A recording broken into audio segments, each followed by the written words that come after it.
सहाबा किराम रिदवानुल्लाहि अलैहिम अजमाइन को नबी करीम सल्लल्लाहु अलैहि वसल्लम से सच्ची मोहब्बत थी।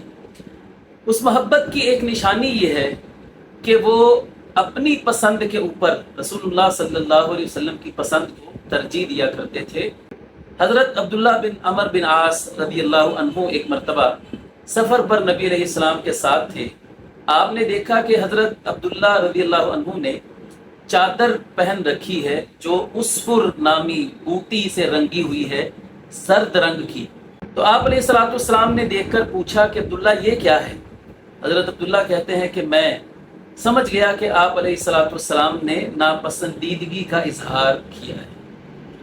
घर गए, घर में आग जल रही थी, तंदूर में अपनी चादर को फेंक दिया। अगले दिन जब रसूलुल्लाह सल्लल्लाहु अलैहि वसल्लम की खिदमत में हाजिर हुए, आप अलैहिस्सलाम ने पूछा कि अब्दुल्ला चादर का क्या किया। अर्ज करने लगे कि अल्लाह के रसूल वो तो मैंने आग में फेंक दी। तो आपने फरमाया कि तुमने अपने घर वालों को, किसी खातून को क्यों ना दी वो चादर। खातून के लिए तो उसका इस्तेमाल जायज़ था, यानी वो जर्द रंग की जो चादर है वो सिर्फ मर्दों के लिए जायज़ नहीं थी।